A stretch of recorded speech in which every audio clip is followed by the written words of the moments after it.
Married? Heather's frown deepened at the unexpected news. She wasn't sure whether to feel relief or devastation. On one hand, she was finally free from the exhausting attempt to secure Edgar's affection. On the other, it was disheartening to let go of the man she had so desperately tried to win, just as she had begun to accept that she would never be his wife. "You must have misheard," Priscilla snapped, her gaze fixed on the messenger with sharp scrutiny. "There is no possible way Edgar could have married. He swore to me he would never do so. If he had changed his mind, he would have invited his own mother. This must be a falsehood." Her voice lowered menacingly. "And I could have your head for delivering such lies to me."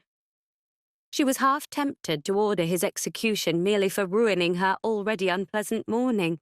"It is true, Your Grace," the messenger insisted. "The news has already been published in the papers. By now, all of Lockwood must be aware of it." He regretted not bringing a copy as proof. He had ridden through the night without stopping for food simply to deliver this message. "Lady Collins." Heather shot to her feet as Priscilla wavered, looking as though she might faint at any moment. "Deep breaths," Heather urged, hastily picking up Priscilla's discarded fan and fanning her. "There must be a reasonable explanation for this," she tried, her voice placating. "Reasonable explanation?" Priscilla echoed, her tone rising in pitch. "What reasonable explanation could there possibly be for my son entering into marriage without informing his own mother? He swore to my face he would never wed, and he has dismissed every effort I have made to secure him an advantageous match. And now he is married?" "Perhaps he has fallen in love," Heather suggested hesitantly. "It happens, even to the most reluctant of men." Edgar was not the sort of man to be coerced into anything, not even by his own mother. If he had married, it was because he had met a woman he could not bear to part with. "Preposterous," Priscilla scoffed. "I know my son far too well. He is devoted to his work, scarcely socializes, and shows no interest in romantic frivolities. When, pray tell, would he have had time to fall in love? Who is this woman?" She turned sharply to the messenger, dread creeping into her expression. Priscilla's stomach twisted. If Edgar had chosen his own bride, it could only mean disaster. What if she was utterly unsuitable?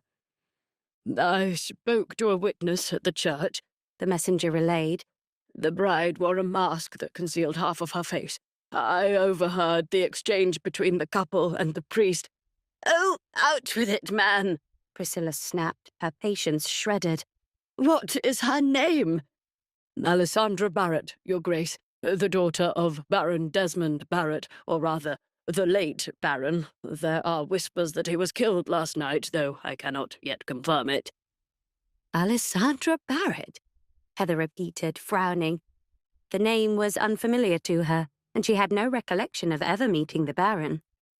"Baron Desmond Barrett," Priscilla murmured, her mind racing.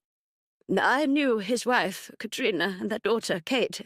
I recall hearing mention of an elder daughter, but she was never—" Her words trailed off as realization dawned upon her. "He married that cursed girl!" A stunned silence followed, heavy with disbelief.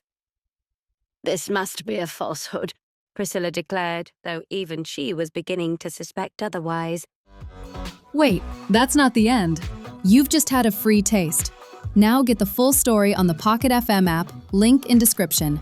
Check out our next video and playlist, and don't forget to like, share, and subscribe.